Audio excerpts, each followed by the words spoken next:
Hello everyone, welcome back to my channel. I'm here with another episode of the Never Seen It series where I give you my thoughts and opinions about movies that I've never seen before in my entire life. Do I love them? Do I hate them? But most importantly, do I recommend them to you? Last month in August, my movie watching theme was films that begin with the letter A. And this gave me the opportunity to watch a wide variety of films. I watched everything from a musical to a war film to a couple of films in the sci-fi genre, many different kinds of movies, which is exactly what I wanted to do. Now, my absolute favorite from the bunch, I finally watched American History X. This film has been in my collection for a few years now, and what a powerful movie. What an incredible, powerful performance from Edward Norton. Now, a film like this is very difficult to watch because the themes that we're discussing in the movie are very difficult to deal with, very controversial. However, movies like this are extremely important because films like American History X get conversations going. Communication is key. And so we need movies like this. And I appreciate American History X because of the conversations that probably came out from the debut of this movie back in the day. So this film is absolutely incredible. Edward Norton's performance is off the charts, one of his best that I've ever seen. And also Edward Furlong is also very, very good in the film. I haven't seen everything that Edward Furlong has done, of course, mainly T2, but he's obviously done other things. I have not seen everything, but this is absolutely one of his better performances as well. So, American History X, difficult watch, yes, absolutely, but necessary. Ad Astra. Finally watched this darn movie. I feel like it's been in my collection for a couple of years now, and this is not my usual go-to because it is sci-fi, going into space. It's not, oh yes, let me watch Ad Astra tonight. But you know what? I was open-minded. I figure my mom would really appreciate this movie because anything to do with going into space and NASA and the planets, she's totally into. And so this was right up her alley. So Brad Pitt here is the star of our film, and he is an astronaut, clearly. And his father, played by Tommy Lee Jones, apparently is still alive after 30 years somewhere around Jupiter. That's what the rumor is, anyway, in the film. And so Brad Pitt goes up there to see if it's true. Is his dad still alive or not? So this was kind of an interesting movie to watch. It took me a little bit to get into it, but once it got going, I was engrossed and I was interested to see, where are we going with this? How is this going to end up? So I enjoyed the film. Who knew? Who knew? Because I didn't think I was going to enjoy this as much as I did. Finally watched the final interpretation of this movie that I had not seen, the Barbra Streisand version of A Star is Born. I have now seen every single version of this film. Now, the true test of this movie, did I cry? Because with every other version, Gaga, Garland, and the original, I have cried during every single one of those. So was I going to cry during the Streisand version? I was doing all right for a while. And then towards the end of the film, there's one scene, a heartbreaking scene that takes place between the two of them. And it broke me. It absolutely broke me. The floodgates just opened and I was crying my eyes out. And I was crying for the rest of the film because I just couldn't console myself and I could not stop. So I'm happy that I finally watched the fourth interpretation of this film. I can now put these all to bed because I am done with them. I mean, I don't know which version is my favorite because they're just all so good in their own way. So that would be a good ranking, maybe sometime in the future. I don't know. But comment down below if you've seen all four versions of A Star is Born, which is your personal favorite. I'm curious. Aeon Flux. I have had this movie in my collection for about 4 years now, maybe possibly 5. It was time. It was definitely time. Now, I love Charlize Theron in an action movie, and so that was like the driving force for me to pick this one.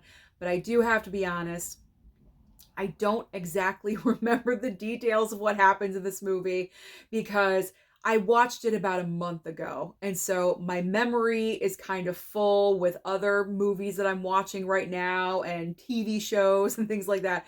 I do remember enjoying the film. After the movie was over, I distinctly remember saying, "Oh my God, that was really good. I enjoyed that. I liked it."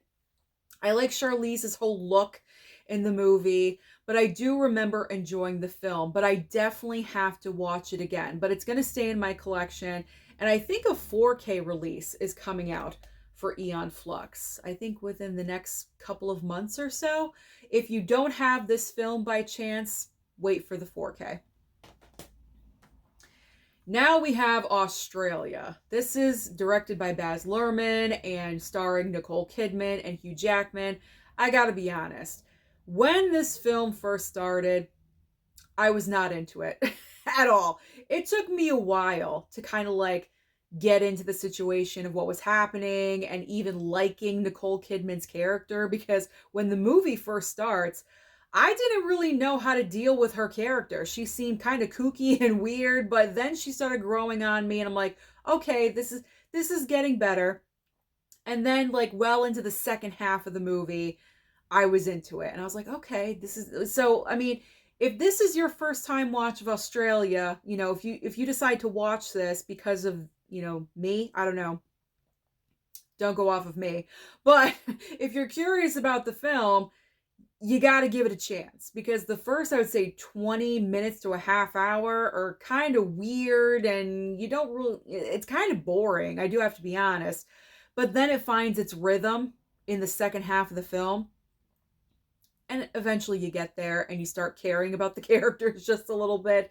But Baz Luhrmann, like, I don't know, his directing style, the way his movies come out, because he also did Moulin Rouge and Romeo and Juliet. So he definitely has his certain style, his own flair as a director. I'm not really sure that directing style was appropriate for this kind of movie. I don't know. But I'll keep it for now. But if I don't watch this again in another like year or two, I'll probably most likely get rid of it, because I probably won't watch it again. I do have to be honest. It was okay for a first time watch, but it may be an only watch. All Quiet on the Western Front. I have seen this film. The year it came out, it was nominated for Best Picture and it won a few technical awards. So I did watch the movie when it did release, but this was my first time watching the 4K that I had purchased. And the 4K looks incredible. It looks fantastic. The cinematography of this film is amazing. The score of this movie gets underneath my skin in a great way every single time that I hear it. It's so haunting.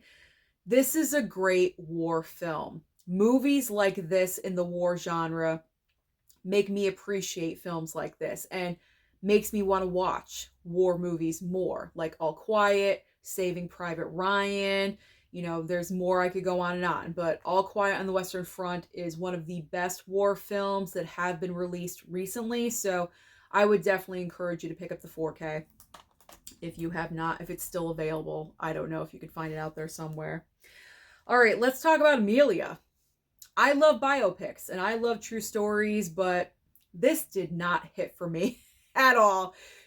You could tell that Hilary Swank, who plays Amelia Earhart, right there, you could tell, because she was, I think, executive producer on this movie as well. You could really tell that she was really going for like another Oscar for it was kind of like an Oscar baity kind of film.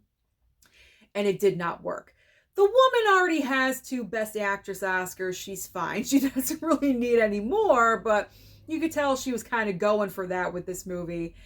And it just did not piece together. It's an average biopic. There's nothing about this film that makes it super memorable or super fantastic, like, wow, best picture material. Not at all. Not at all whatsoever. I did not like Richard Gere's casting in this film. I did not think these two had any kind of chemistry as husband and wife at all.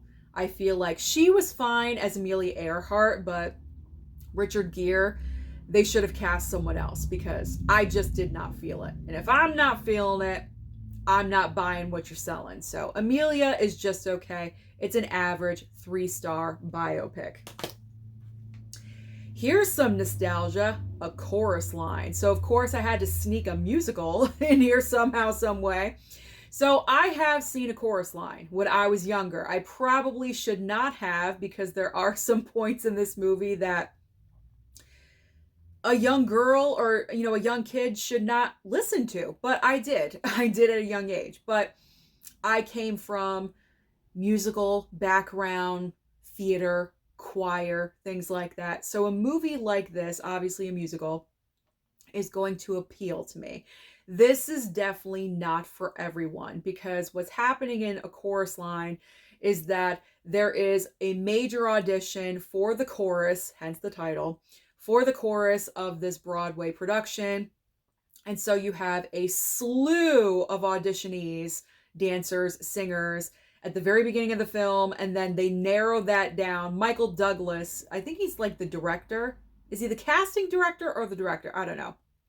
But he's the one sitting there, very young Michael Douglas. And he is deciding who is going to make the cut for the production. So there's around, I don't know, I want to say like 15 that end up in the main part of the film. And as the movie goes on, they're showing off their dancing skills, their singing skills, they're telling stories about themselves. It's not like a full-on, like, really exciting movie. That's why I say this is definitely not for everyone, but I can appreciate it because of the performing arts background. So I'm definitely keeping this one. It's nostalgia. It's staying in the collection. Finally got to rewatch About Last Night. I'm covering up St. Elmo's Fire because that's not an A. There we go. About Last Night. That's the A that I watched. I did attempt to watch this, I want to say like 2 years ago. I fell asleep during it. I never got back to it. And so I circled back around. This is your typical like 80s, or not even 80s, but typical romance tale pretty much, because you have this couple, Demi Moore, Rob Lowe. They're together. They're happy. They're a couple. And she knows exactly what she wants, like that future and seeing them together. And he knows what he wants too, but he kind of has like the difficulty of expressing it.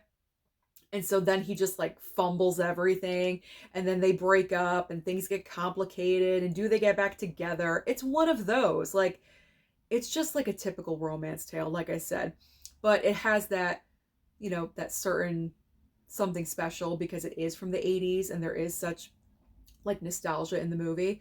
This is actually good for like a holiday watch, excuse me, I'm not pronunciating correctly. Holiday. Thanksgiving is in here briefly, Christmas, so you could definitely watch About Last Night during the upcoming holiday season. I'm tongue-tied. There we go. All right.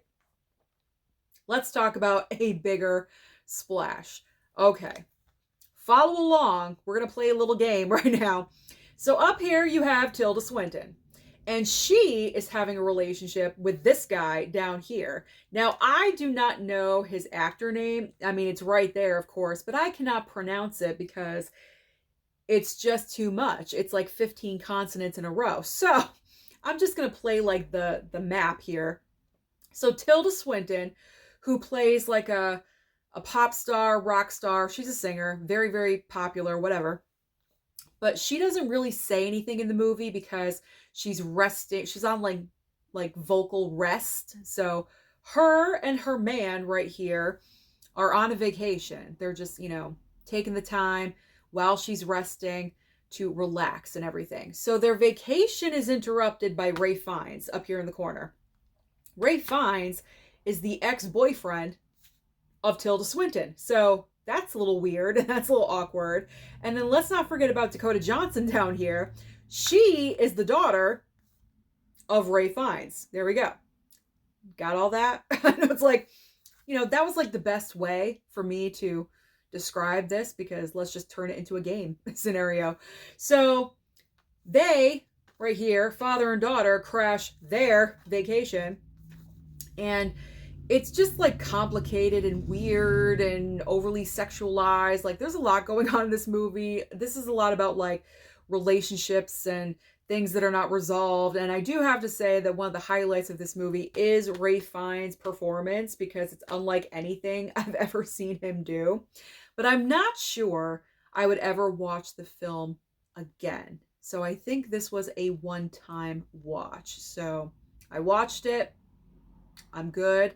I wasn't the biggest fan of the movie because, to be honest, Tilda Swinton, who's like amazing, I was underwhelmed by her performance, but that's because she wasn't even speaking like during the film, because she's on vocal rest, so she didn't really have a lot of dialogue in the film. So that part obviously was underwhelming, but I mean, it was all right. It was all right. It was okay. Now, the next film does not start with an A, but I did watch it and I've never seen it, so I am going to include it. And it is The Bad Guys. And the reason why I watched The Bad Guys is because Bad Guys 2 was coming out right at the beginning of August, the first weekend. I thought I may go to see Bad Guys 2. I never ended up seeing it, but at least I finally watched the first movie. Oh my God, it's so much fun. So much fun. Mom and Mom rarely watches animation, okay? But she was watching this one with me, and Mama Blu-ray, we were laughing. She and I were laughing hysterically. We were having a great time. So if you have not seen The Bad Guys, please do, because it's hilarious and it was so much fun. I'm so happy I finally watched that. Plus you have Sam Rockwell, who is the voice of the wolf. So of course, that is another selling point. The next movie is called Another Woman, and this was written and directed by Woody Allen. He's never in the movie. No, he's never in the movie, but he did write and direct it. Now, this is all focused on Jenna Rollins. She is the star of this film, and pretty much we are following her and her life. Very, very complicated. This is a movie where it is driven by performances, because this film was just crafted in such a way to really focus on Jenna Rollins and what she's going through. She thinks she has a great marriage, but looks are deceiving, and then she has certain feelings towards someone else. It's very complicated. And so as the movie goes on, it's like everything in her life is unraveling just a little bit. And then we have Mia Farrow in here somewhere, and it's a very well-crafted movie, as I said, because the entire runtime of this film is only 81 minutes long. That is a very short runtime. So to go through everything that happens in this movie in less than 90 minutes is pretty outstanding. So Another Woman, it's not a go-to Woody Allen film, but definitely worth watching. Because when you think of Woody Allen films, you think of, like Annie Hall and like the obvious ones. You don't think of Another Woman. I'd never even heard of that movie until it was sent over. So I thank you. I do not remember who sent that over, but I thank you for sending it, because I did enjoy that one. Excellent performance by Jenna Rollins in that movie. Okay, we have another biopic. It is All the Money in the World, and this is based off of the true events that happened to the grandson of, is it Paul Getty? What's his name? Yeah, I think it's Paul Getty. Getty. What was he, a billionaire at that point? I don't even know. But this took place in, I believe, the 70s. And the grandson of the millionaire, billionaire, whatever, gets kidnapped. And so, of course, there's a ransom.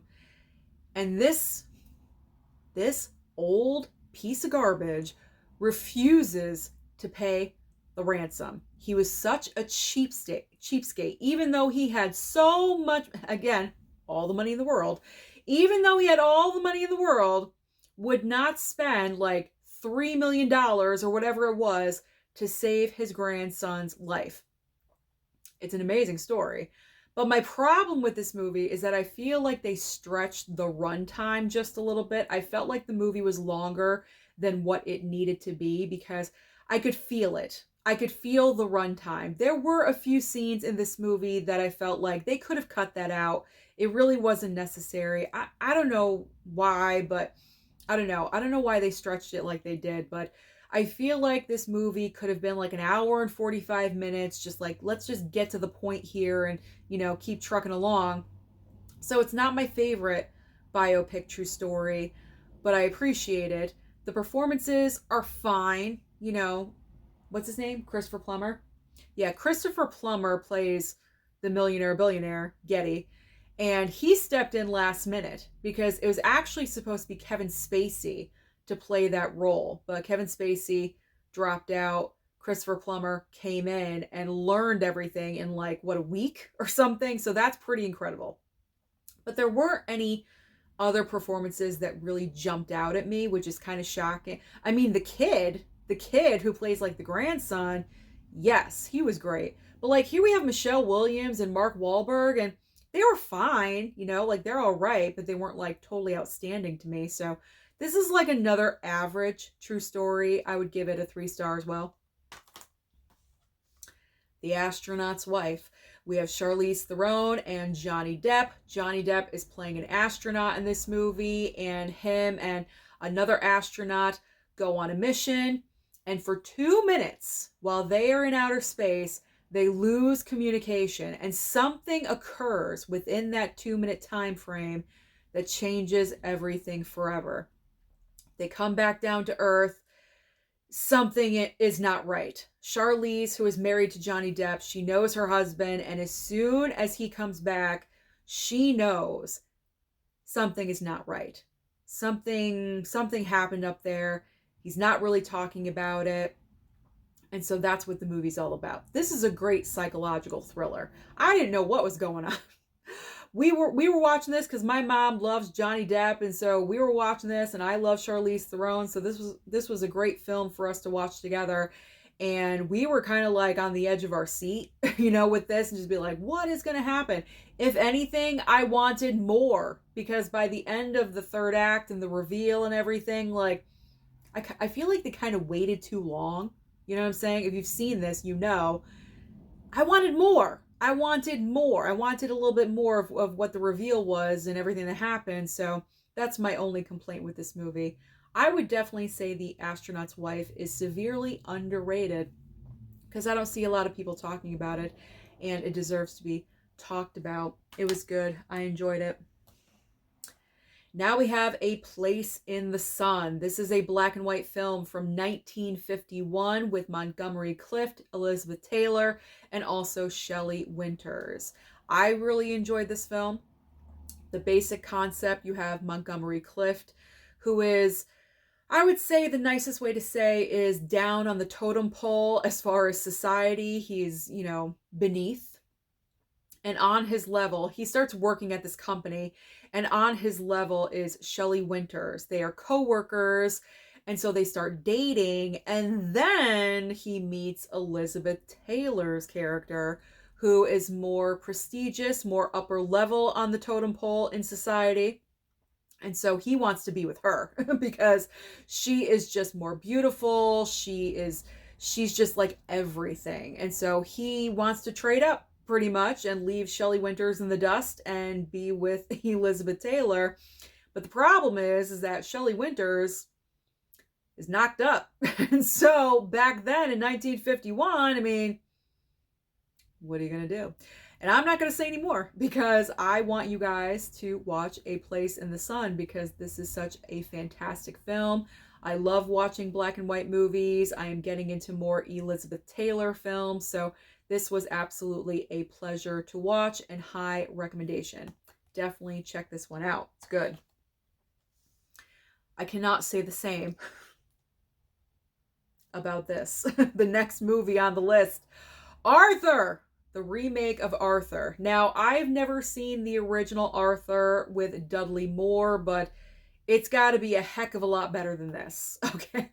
So if you are curious about Arthur, go and watch the original, okay? Don't even bother with this remake with Russell Brand. I mean, it's not the most awful thing in the world. Maybe to some it is, but I guess I tolerate it just a little bit more. But this was purely a one-time watch. I know for a fact I will never watch this movie again. Some films are like that. You just know whether or not you are going to take the time to watch the film again. There's no reason for me to watch this movie again. You know, it's just one of those types of movies because this was sent over by a subscriber, and I don't want anyone to be offended with me saying that. That's just my reasoning behind keeping or letting go. You know what I mean? Like, you have to know if you're going to rewatch it. I appreciate it being sent over because I'd never seen it before, obviously, but I don't see myself watching it again. It's a pretty basic tale, and so if anything, it made me curious about the original because like I said, I've never seen the original with Dudley Moore, so maybe I will watch that one in the future. But Arthur, it was all right. It was all right. I mean, it was nice to see Jennifer Garner play kind of like an evil character because I had never seen Jennifer Garner play that kind of role before. So that was fun. Next up is The Ant Bully with Nicolas Cage. Nicolas Cage is a voice. Also Julia Roberts, and who else? Meryl. We got the Streep in here, and Paul Giamatti as well. This was just fun. I pulled this because let's add some animation along with the bad guys, and also it is Nicolas Cage. I have to get into those Nicolas Cage movies, so why not? And this was a lot of fun. I enjoyed watching it. I am definitely keeping it for the Cage collection. And you could tell the way Nicolas Cage inflects his voice as the character, how much fun that he was having in that booth recording all of his lines. I could just imagine him in there like being so animated, no pun intended, but like probably being very active in voicing his role. So that was highly entertaining as well. So The Ant Bully, this one was good. Had fun with that one. You are all going to be so proud of me because I finally watched Arrival. It has been a long time, a long time that I've had Arrival in my collection, and I finally watched the darn thing.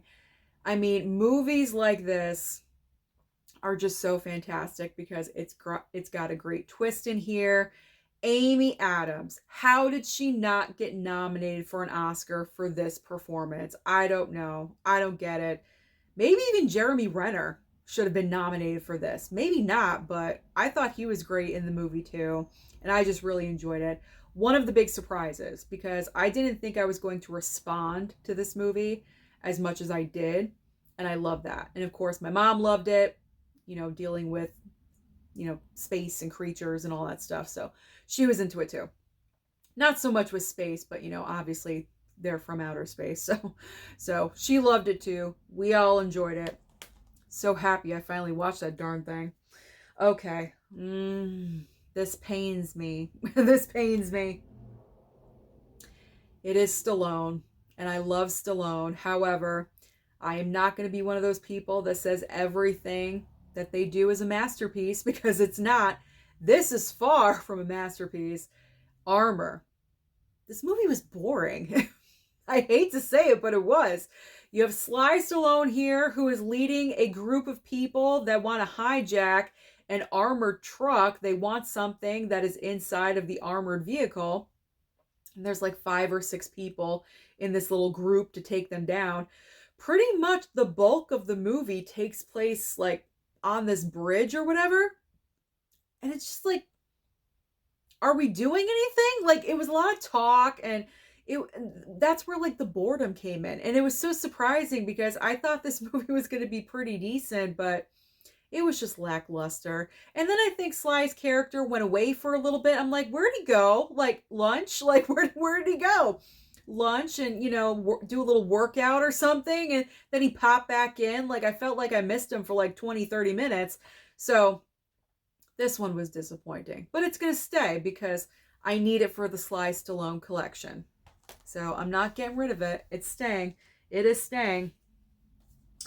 Now we have Antebellum. Oh my gosh. Like, what was this? talk about like a mind trip watching this movie, because this is one of those films that you think you know what's happening. It's going on right in front of you, and they completely flip the script. This is one of those films that has a twist, a gigantic twist right at the end of the movie. Now, I don't have any complaints about that, but my complaint is that the way they ended it literally give the twist away, and then the movie ends. Like, you do not have any kind of time to digest what you just were exposed to. You know what I'm saying? Like, I would have preferred, okay, twist reveal, and then have it go on for another like 10 or 15 minutes, and then close out the movie. Because then your mind is like adjusting to what the twist is, and you're like, oh my God. And then you're continuing to watch, you're digesting everything, movie ends. No, not with Antebellum, not with this movie. Twist reveal, and I'm like, what? I guess that's part of the appeal. I don't know. It didn't appeal to me. I mean, I enjoyed the film. It's fine, but I would have made that little difference. Janelle Monáe, she's great in the movie. I thought she was good. So this one was a nice surprise as well, I must say. All right, we have 4 films left. Here we go. Next up, we have Allied with Brad Pitt and Marion Cotillard. And in this movie, they play spies. They're on assignment together. Over time, they get married. They fall in love. They get married. They have a baby. But then, after they've set up house together, then Brad Pitt is approached by his upper level people, and they are trying to tell him that his wife right here is working for the enemy. And so now he has, like, I think 48 or 72 hours to prove his boss is wrong, that his wife is true, that she's not going against them. Talk about intense. Like, that's really, really intense, because this is the mother of your child. Like, this is not good if it turns out that she has flipped or she's working for the enemy. Like, this is a bad situation. So I really enjoyed this movie.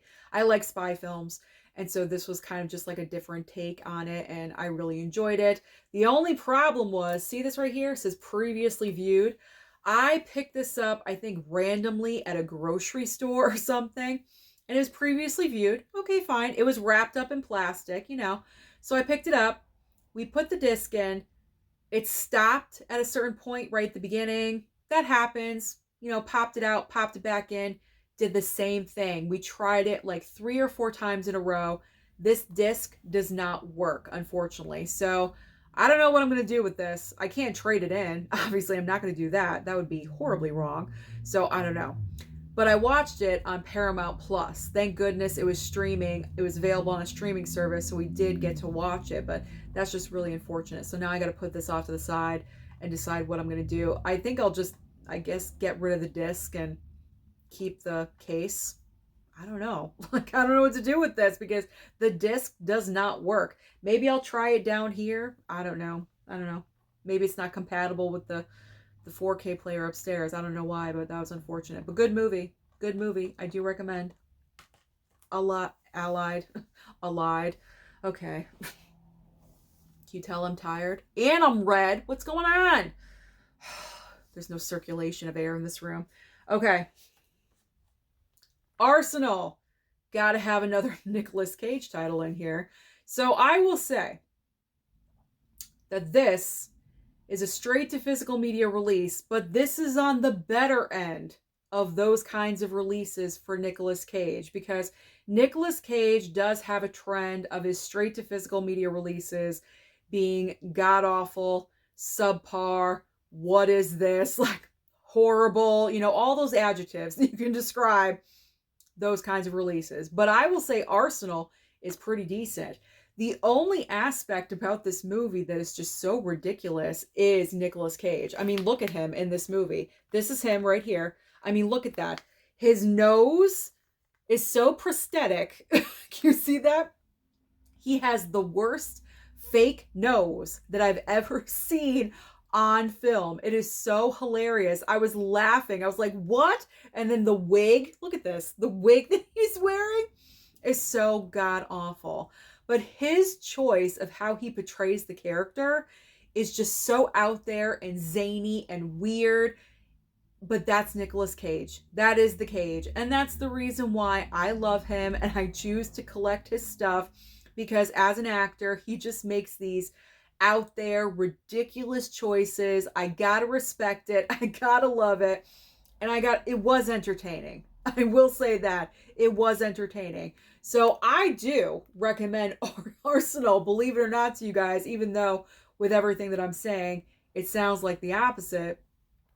But I am recommending because you laugh, and that's always fun. It's always good to laugh when Nicolas Cage is on there. But also John Cusack is in the film as well. And I love the Cusack. I've always loved the Cusack ever since back in the day in the 80s. Nostalgia, of course. So this one was good.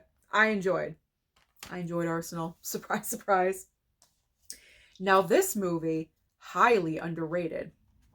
It is called American Murderer. And this is based on a true story of a con man, and Ryan Phillippe's character, I believe he's FBI, and he is after the con man. The actor is not like a well-known actor. Tom Pelphrey. I've never heard of him for anything else, so I don't exactly know who he is. But he's the con man. Ryan Phillippe is after him. He's the FBI. They're on the case. And then his cons just keep building and building. And it gets to the point where he actually murders someone. And apparently this guy in real life still has not been captured. At least I believe that's what they say at the very end of the film. I'm not sure if that's still the case, but at the end of the movie, they said that this guy is still on the FBI's 10 most wanted list. So this was interesting because I'd never heard of this guy before. And I'm very much into like true crime stuff and, you know, things like that. And I have never heard of him. So I enjoyed this one. Underrated. It's not like the best movie on the planet, but it was very informative because I like that kind of, you know, the true crime stuff. So this was good. If you like true crime, American Murderer, I think this is just directly to physical media as well. This was not out in theaters or anything. So give it a try. Pick it up if it goes on sale. All right. We have gotten to the point.